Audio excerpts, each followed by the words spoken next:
Benet, and the Baron Copeland and Charles Wakefield. These owe their start to a small, frail woman, now nearly 97 years old. This is her story, the story of Mrs. Edward MacDowell and the MacDowell colony. It begins some 75 years ago in a little town in Germany where, in the usual garret, a penniless young composer is losing an argument. Oh, she's a very poor MacDowell. Are you listening to me?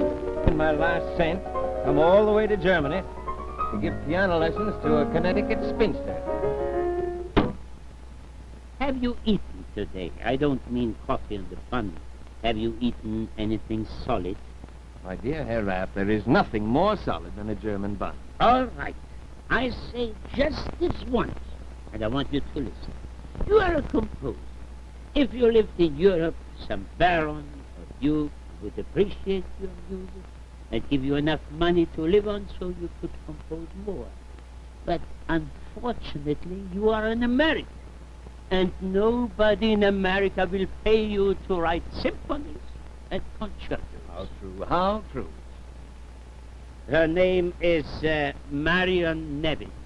She will be here tomorrow morning at 10:30 for her first lesson. Now I want you to be kind, polite, dignified, and respectful.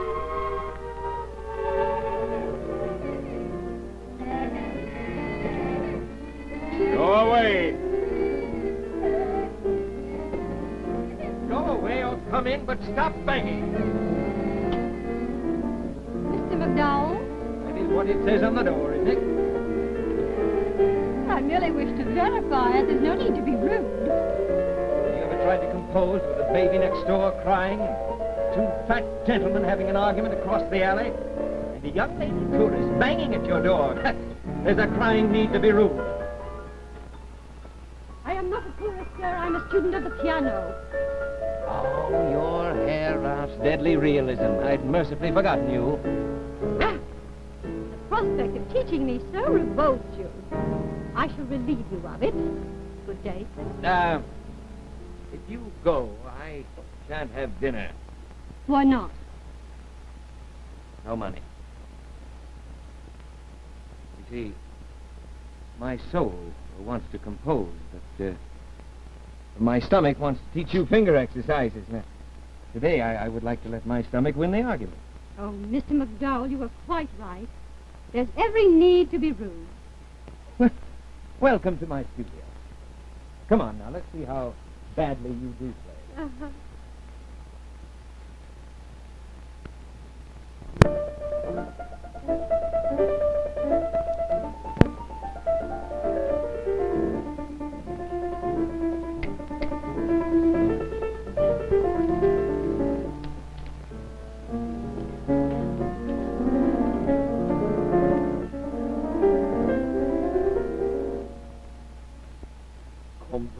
Comprio, comprio, it's not a funeral march.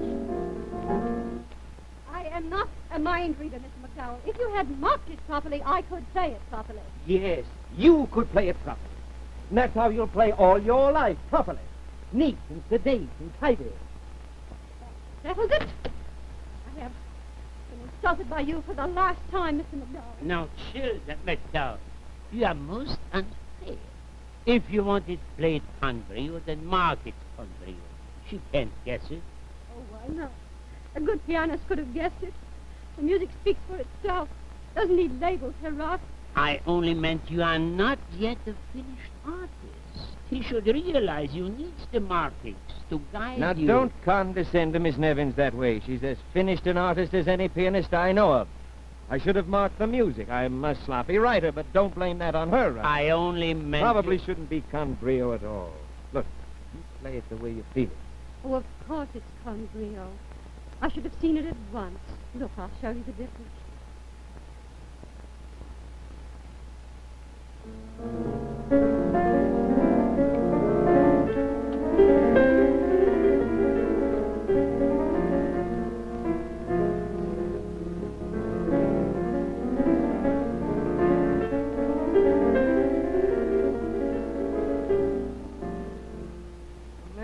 be back in a moment. Won't you stay and have tea with us? I buy the tea and she buys the cake. I write the music and she plays it. Now you can drink the tea and eat the cake, criticize the music, and carp at the playing. Miss Nevins has learned a great deal from you. Now I think it's time she went home to America and tried her wings. Well, now don't be silly. I need her. I'll find you another pupil.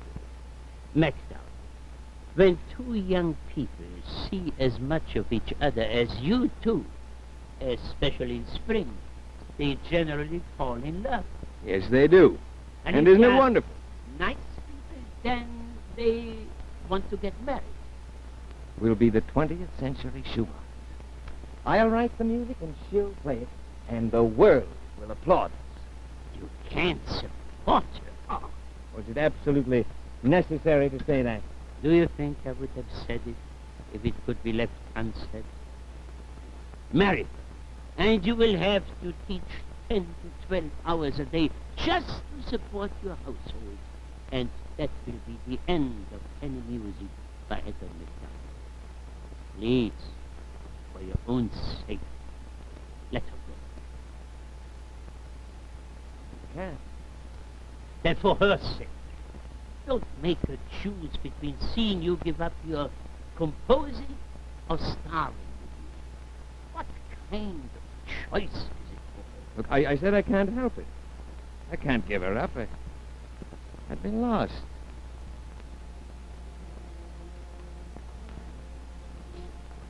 Well, there's no point arguing about it. I can't give her up. I won't give her up.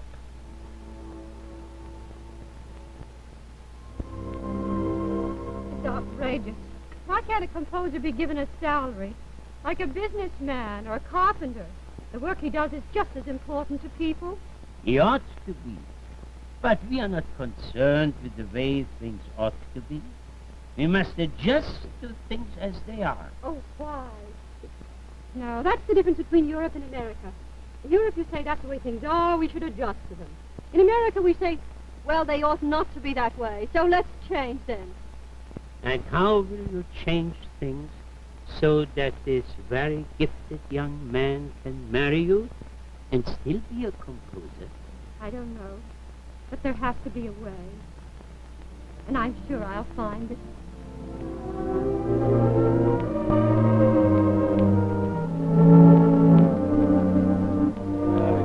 It's ridiculous. If your father wants to see you, why doesn't he come over here?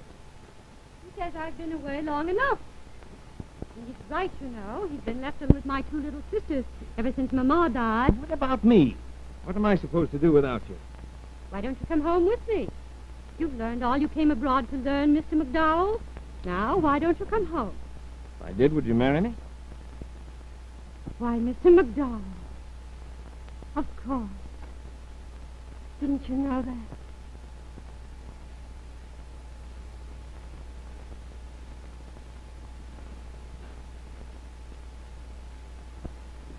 Oh.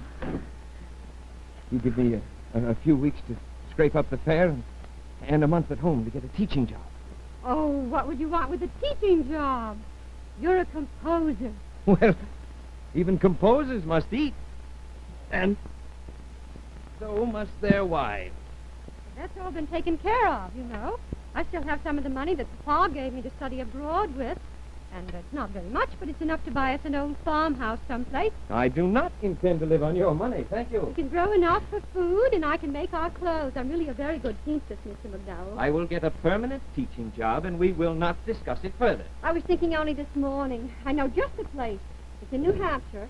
It's a lovely old farmhouse with about 60 acres, right outside of a little town called Peterborough. I will not live on your money. What I thought we'd do is that we'd live very simply, you know, for quite a while, so our money would last. And then by that time, say 5 years, you'd be known and played and published, and then would be money from royalties. I will not allow my wife to support me for 5 minutes, let alone 5 years.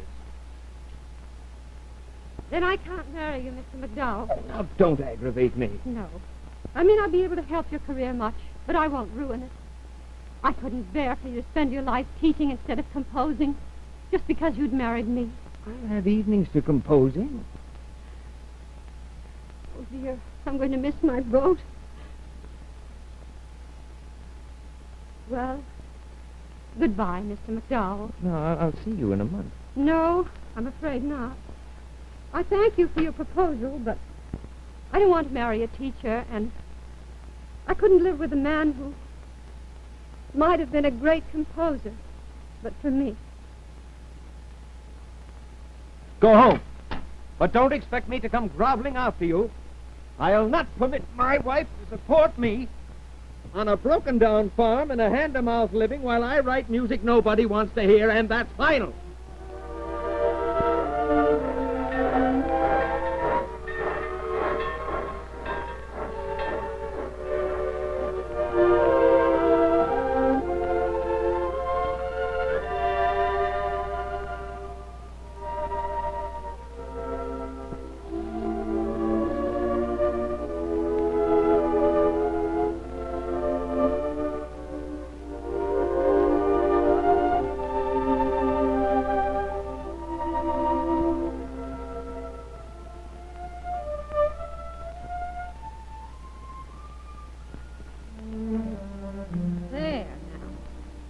I don't think anybody could follow a pattern better than that.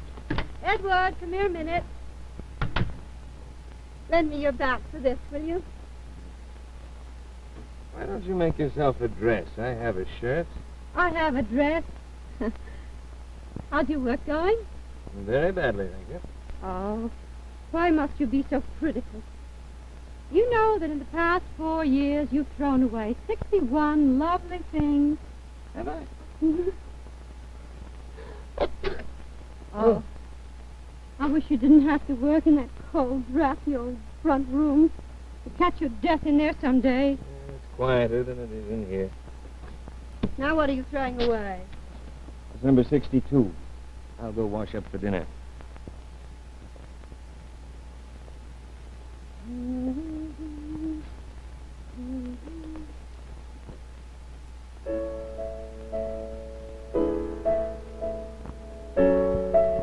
Oh, Edward, I like it. Only because you know the composer. Now I'm going to keep this. What do you call it? To a Wild Rose. Sounds like the kind of music children would like. I'm not writing for children. This will bring in royalties, good royalties. At the moment, my compositions are a good deal more important than royalties. Edward, you know, we're running low on money. Yes, I know, but it'll last the winter. Then I'll get a steady job. Oh, I can't bear for you to stop composing now. Now, You're look. just beginning to be known. I said I would live on your money because it's the only way I could get you to marry me. Now, you said 5 years. Well, we've had them. So from here on, I earn the living. I've already written to several colleges to see if there's an opening for a music professor. It's not fair. Well, it's the same for all composers and painters and poets, too, I guess. Well, there's got to be a solution to it. And one of these days, I mean to find it.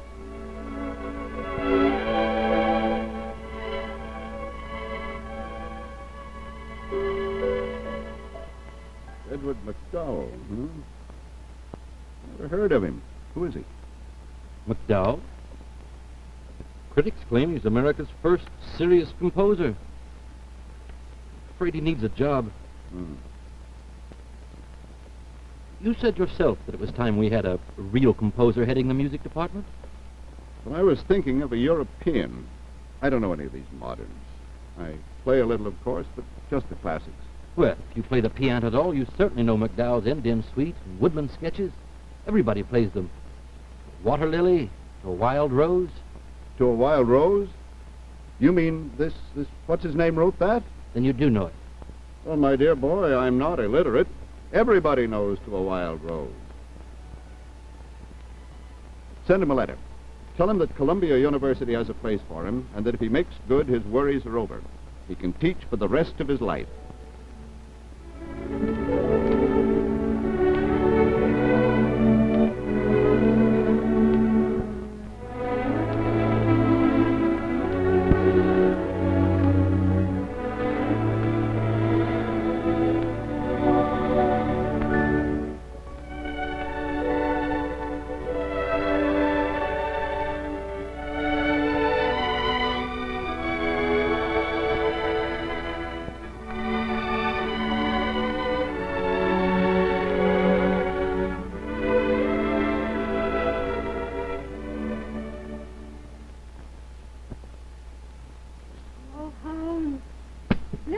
blessed home. Oh, the incredible quiet of 10 long months in New York. Just to be alone, to compose all summer long. And that's what gets me through the scholastic year. Oh, I think now that I'm home again, these headaches will go away. Oh, of course they will. They're just overworked, dear. Now, come along. I want to take a walk before dinner. And I'd like to go over and through the woods.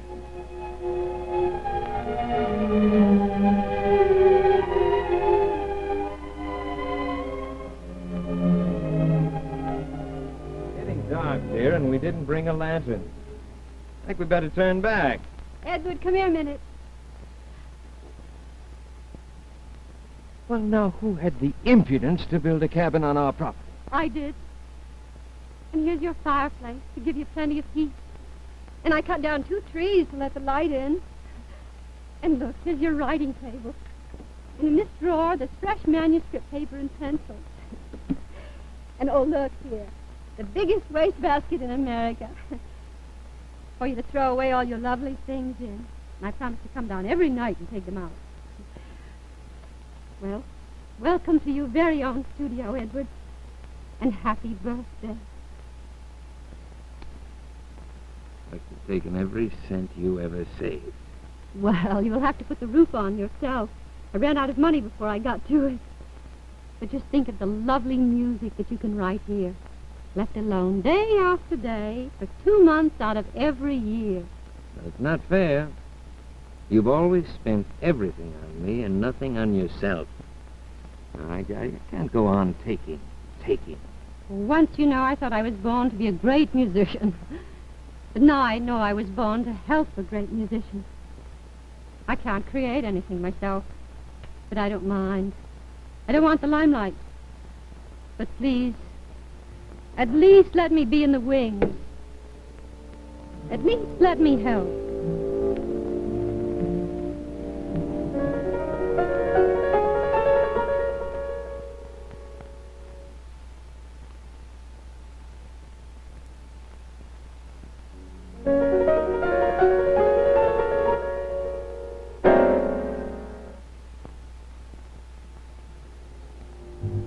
Headaches can be devilish things when they get as severe as yours.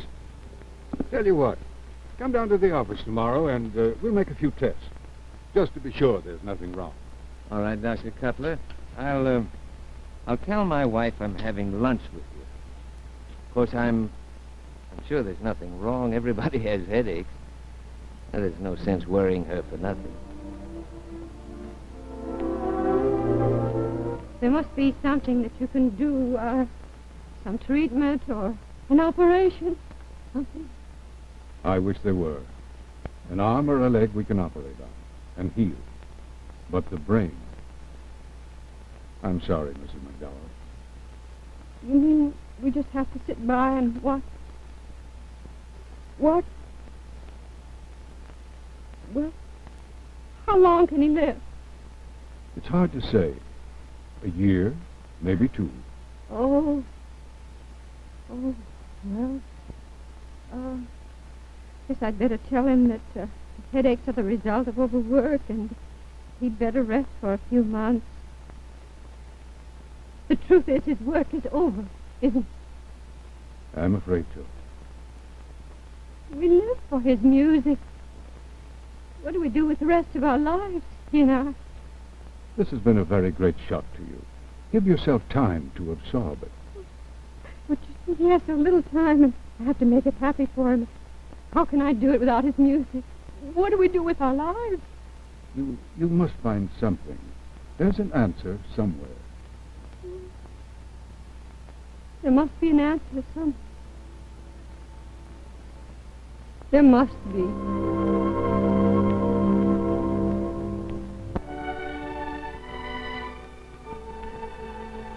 So illness descended upon Edward MacDowell, and his career as America's first serious composer ended far too soon. A year slipped by and a second began, and Mrs. MacDowell's days were occupied with nursing her husband. The studio she'd built for him stood empty. The piano was silent. And it seemed to her there was nothing anymore which could give their lives meaning until one night.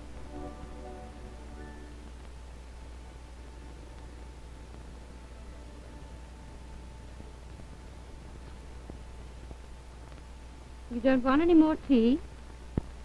Would you like me to take it away?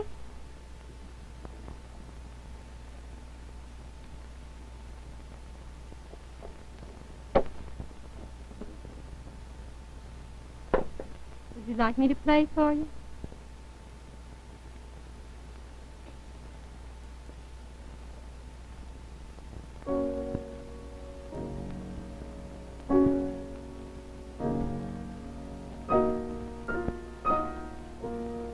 No. It's odd the things one minds. What thing? I don't mind dying.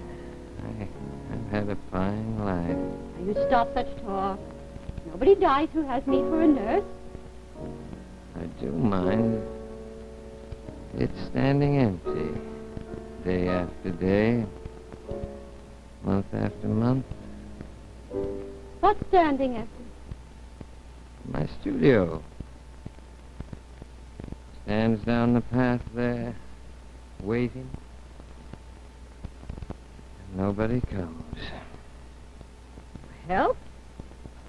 Why don't we find some young composer who doesn't have any place to work and bring him up here and put him in it?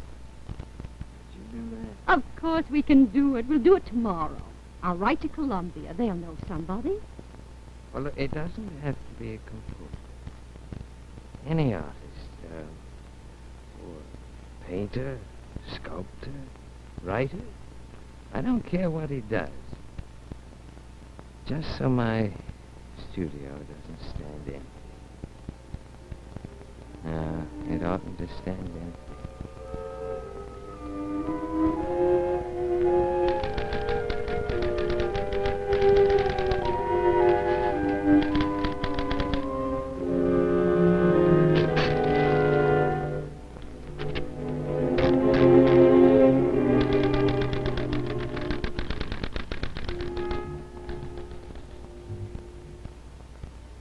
Edward, you know, I left his lunch in a market basket on the studio stairs so as not to disturb him.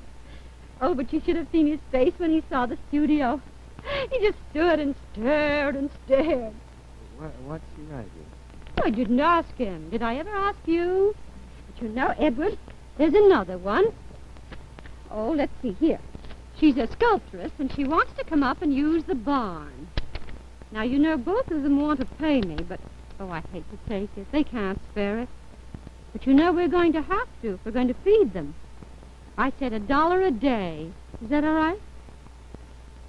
Always half starved and always alone. Despised while they're living and honored when they're dead. And don't care. Now, you mustn't worry about this. You mustn't worry about anything. Hmm? Nobody's got to worry about them. Somebody has to take care of them the way you took care of me. I'll take care of them. In the winter, I'll cut down timbers to build studios, and in the summer, I'll round up the artists. Edward, can you hear me? Yes, darling. In the summer, I'll round up all the half-starved writers and artists and composers, and I'll bring them up here and watch over them and feed them and let them work. I'll be in the wing for all of them, Edward, just as I was for you.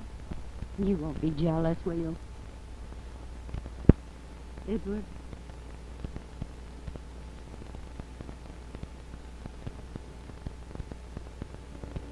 Edward.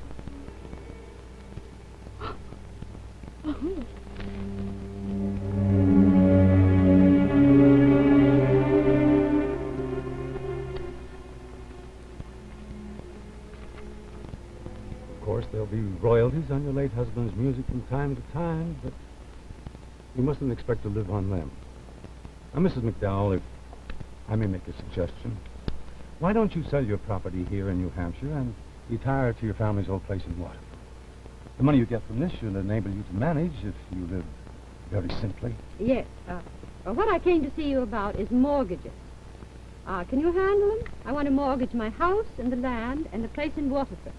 What on earth for? I want to raise some money. I'm going to build an artist colony. What? An artist colony, a place where young people can come in the summertime and work. Writers and musicians, where they won't have to worry about, jobs and paying the rent and paying bills. Writers and musicians.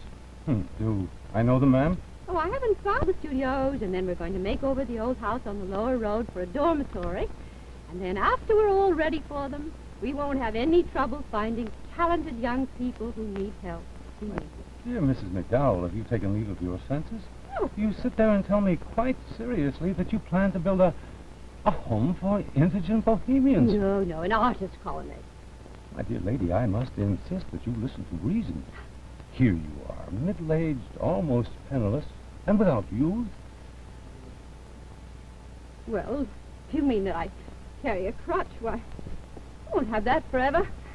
Just my hip, from lifting Edward so much, but it's going to heal very fast.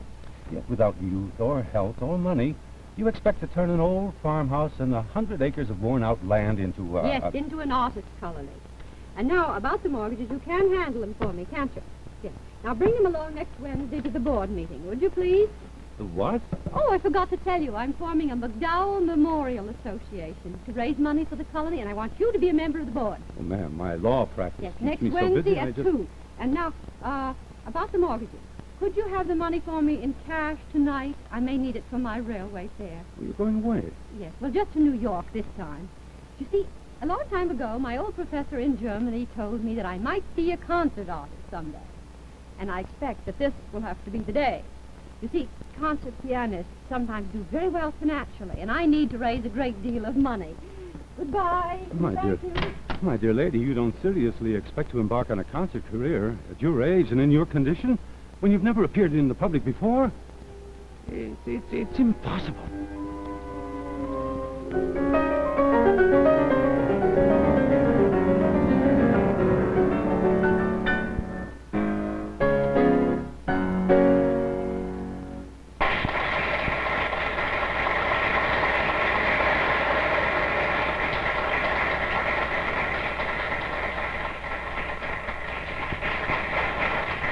Now, I know that you all paid to hear this concert of my husband's works, and I ought to be ashamed to ask you for money.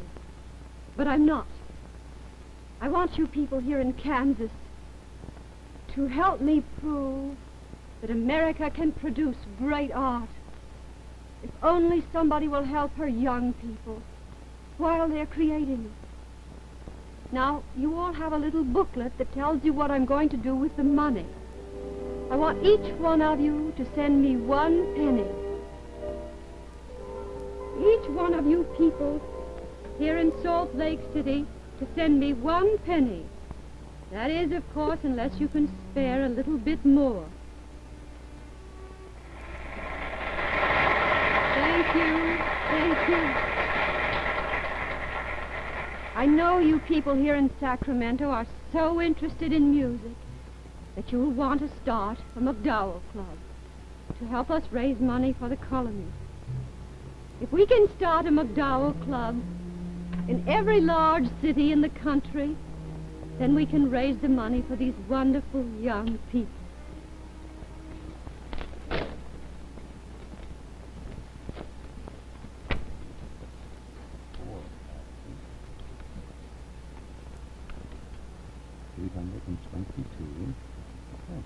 Mrs. MacDowell, $4,822.60. Yes, it's falling off a little. I think we'll have to write the MacDowell Club to hold a few more recitals. Well, it's a sizable amount, ma'am. I think it's time we started to discuss investment. Yes?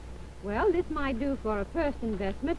This is the bill of sale for Mrs. Tenney. $500 down payment, I think will do. What for? For property, I bought it. You bought the Tenney property, 200 acres of timberland? Why? I need it. I'm going... Come in. Oh, Oh, Michael. This is Michael Wallace, my tenant farmer. How do you do, sir? Michael, have you got the list? Reapers, Yeah. tractors, Mm-hmm. wire for a hen coop, Right.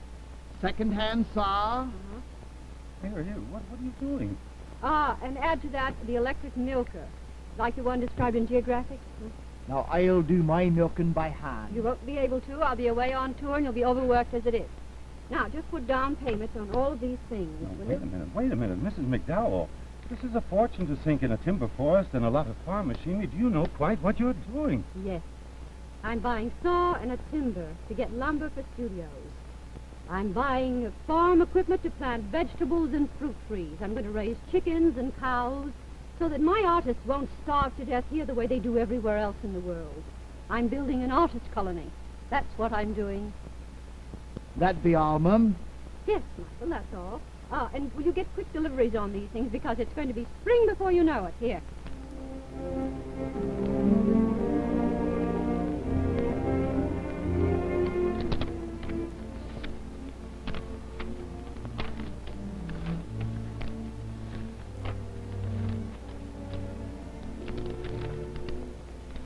Yes, now let's see.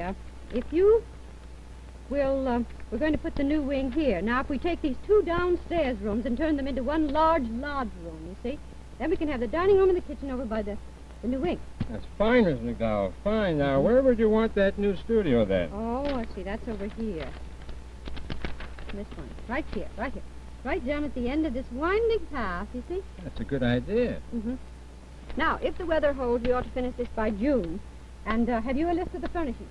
Oh, yes. Here it is. Here. 3 desks, 3 writing tables, 6 fire screens, 4 sofas, 3 pianos. You know, I do believe that I'm going to have to go on another tour.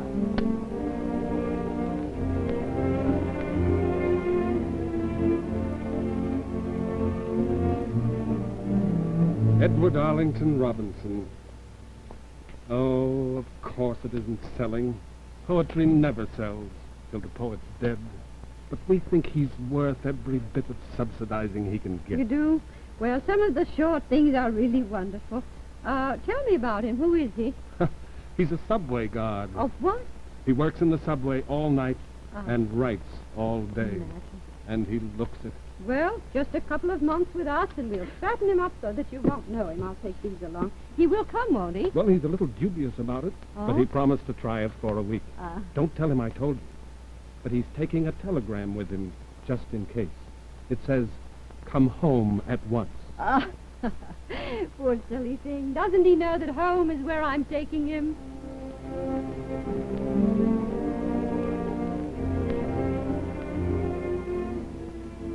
You'll be after believing me when I tell you that 6 months ago, this was a drafty old barn that no self-respecting cow wouldn't stay in. The men sleep over at the lodge. The women stay at the big house. We call it the eaves. That's a joke. Drink your coffee while it's hot. There's blueberry muffins behind you on the table. And don't tell me you don't like blueberry muffins till you've eaten mine. They're made fresh this morning with berries off our own bushes. Believe me, they're not like the mess you get in the city bakeries. Am I right? Now, breakfast's at 7:30 and dinner's at 6:30. Mary, did you have a chance to tell Mr. Robinson about lunch? I was just coming to it. Oh, Emil, that's Mary's husband, will leave your lunch in a market basket on the studio steps. Now, he won't knock or anything, so when you're hungry, you just go out and bring it in, you see? And, well, now I expect you'd like to see your new studio, wouldn't you? Huh? Come along, then. And mind you're back at 6:30 when the dinner bell goes off. I won't be having my roast drying out. Poems or no poems.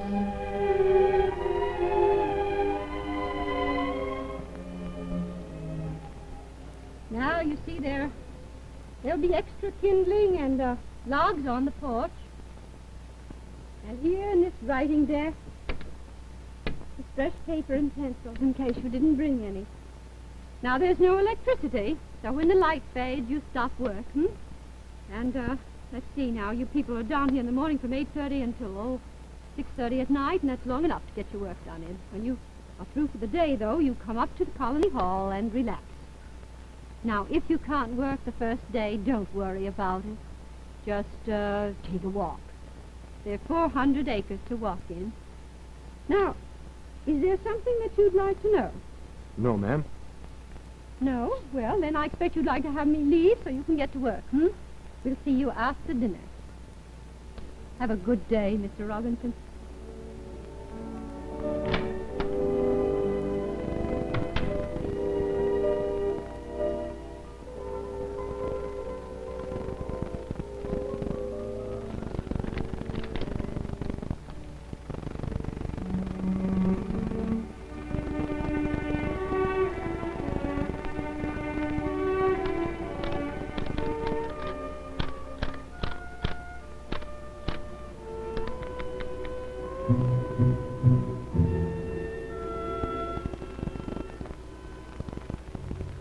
The highest honors of the literary world have poured out upon the works that were created in the little cottages of the MacDowell colony, such as The Bridge of San Luis Rey by Thornton Wilder, Tristram by Edwin Arlington Robinson, John Brown's Body by Stephen Vincent Benet, and poems by John Gould Fletcher.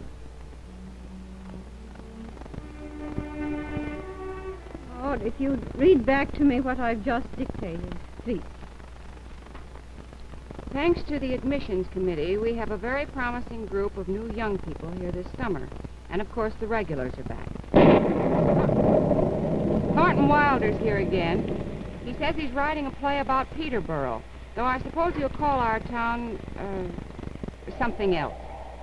Aaron Copeland's here again. He's writing the music for a new ballet Martha Graham is going to write. That didn't sound like thunder. It sounded like a tree falling. Oh, Miss MacDowell, Miss Richardson, hurry up down the basement, quick, hurricane. Oh!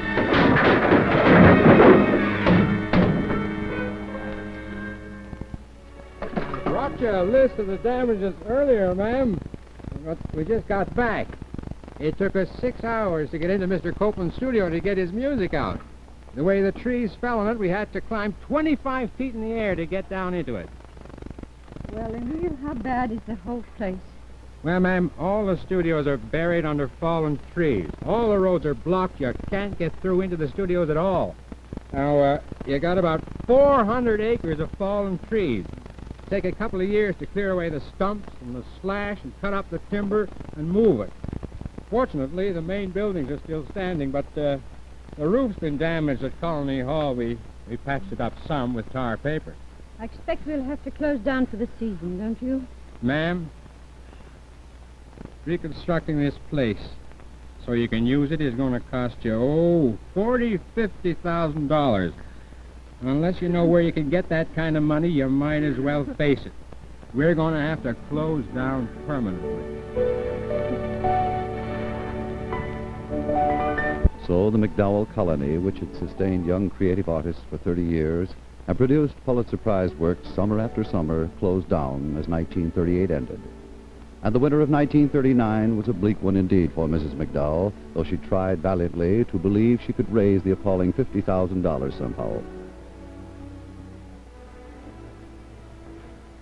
Well, you see, now we can sell 10,000 feet of lumber to the government after it's all cut, of course. Yes, ma'am. Don't suppose you're finding it too easy to raise the rest of the money with times the way they are? Oh, we'll find a way. We mustn't give up hope, Emil. We'll find a way sometime, somehow. Yes, ma'am. Well, Mary and I can't give what we'd like, but, we each got $5 we'd like to contribute. We're sorry it's not more. Oh, no. Thank you. $10 looks a great deal bigger to me now than you might think. That's all right, ma'am. Morning, Emil. Morning, Miss Richards. I brought the mail. They've got the main road cleared, so I walked all the way to the village for it. You know, I had hoped that our days of concertizing were over, but I think we're going to have to start again. And it's amazing how stiff one's fingers can become through the years.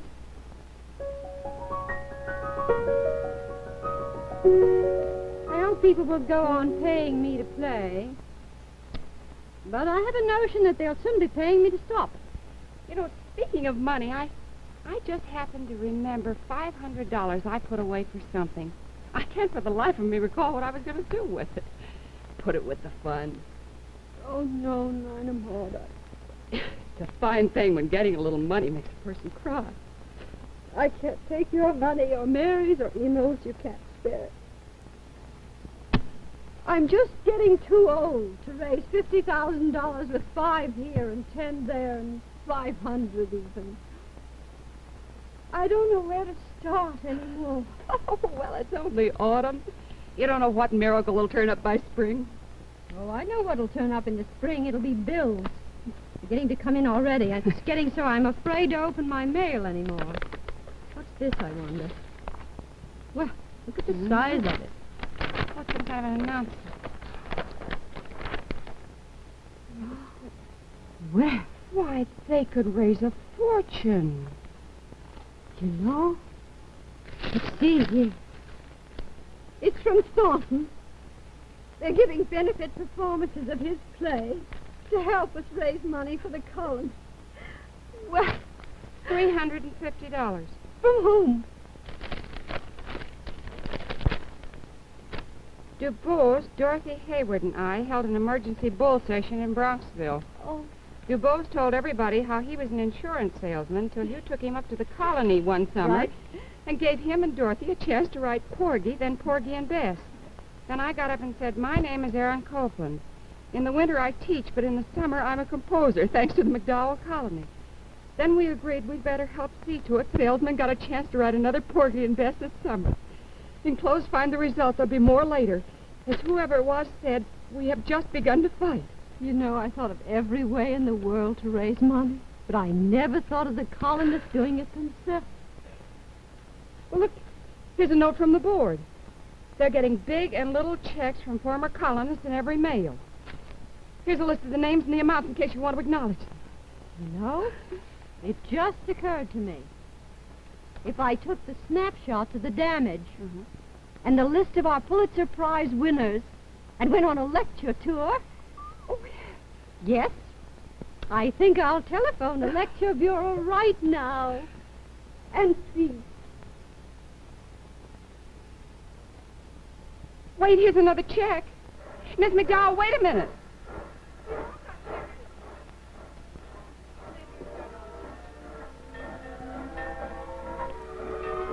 Excuse me. Are you for the MacDowell colony? I'm Emil. The car's over there. Mrs. MacDowell's waiting in it. You go ahead, introduce yourself. I'll carry your bags. She's been waiting for you, young one.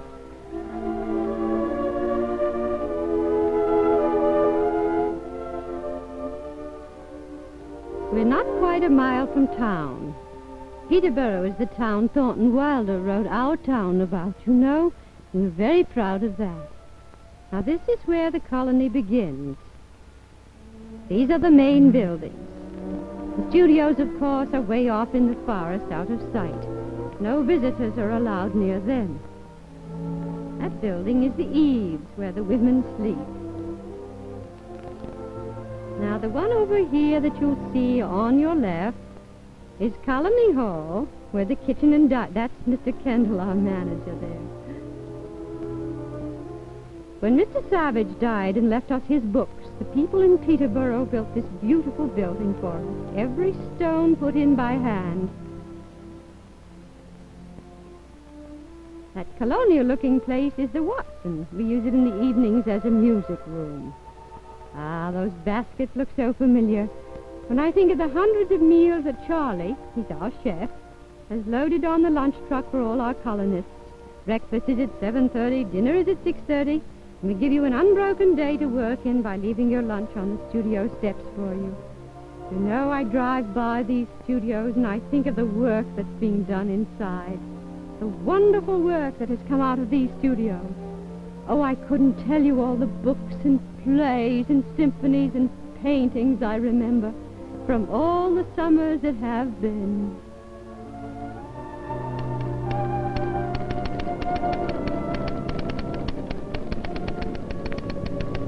Yes, Daniel Webster's dead, or at least they buried him. But every time there's a thunderstorm...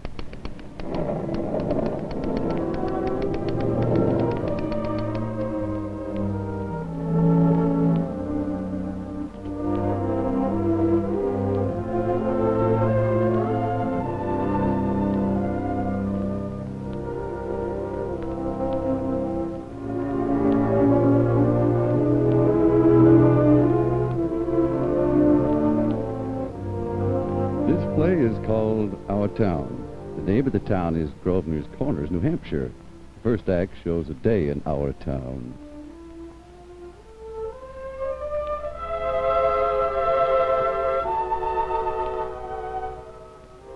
New creative works are pouring forth now, as always, in a steady stream from the warm, hospitable hearts of the MacDowell colony, heaping humor and distinction in all the fields of American art and literature.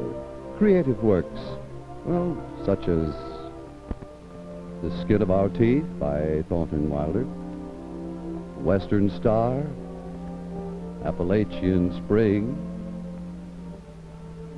and Terror and Decorum by Peterborough. Well, this is where I leave you. This will be your studio. Good luck in it.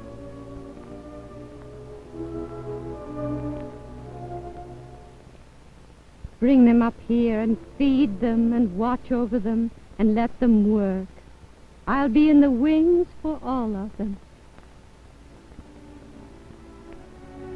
So the cottages at the MacDowell colony every summer continue to house America's most promising young artists and give them a chance to create in a proper atmosphere of security and peace.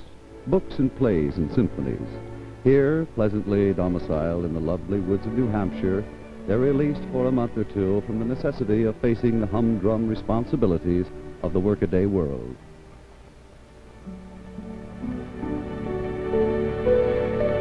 It is now the privilege of the Hallmark Hall of Fame to bring you our distinguished guest of this afternoon with our constant companion, Miss Nina Maud Richardson.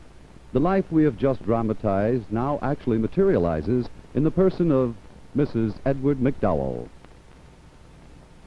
It amuses me a great deal, and I think it does a great many people, that I should live to be nearly 100 before I was on television. To be correct, I'll be 97, November 22nd. But I am so glad to be here.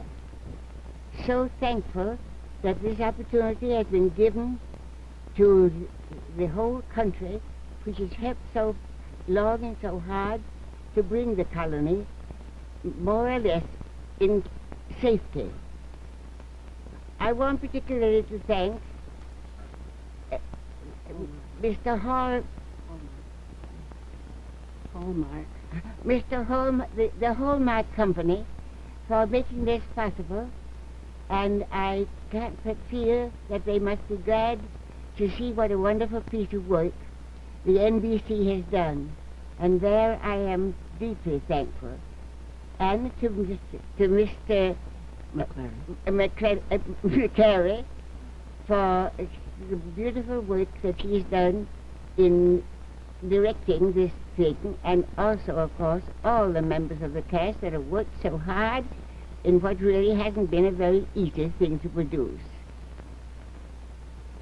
I want to say one thing which I always like to say, and that is too much credit is given to me for the success of the colony. Yes, I made the MacDowell, the material side, to a large extent myself, with a great deal of work, but a great deal of interest and happiness. But it was, after all, those people that helped me, that kept it going through all these 45 years.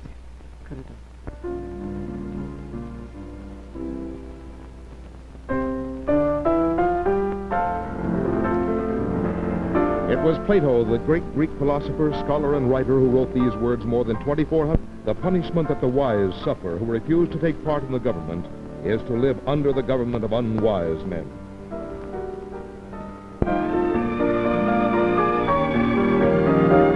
Today's play, Lady in the Wings, was written by Helene Hunt, starring Rosemary DeCamp as Mrs. MacDowell. and featured Peter Hansen as Edward MacDowell with Ludwig Stossel, Michael Whalen. Ann Doran, Selmer Jackson, Somer Alberg, Therese Lyon, George Eldridge, Stephen Coit, Charles Meredith.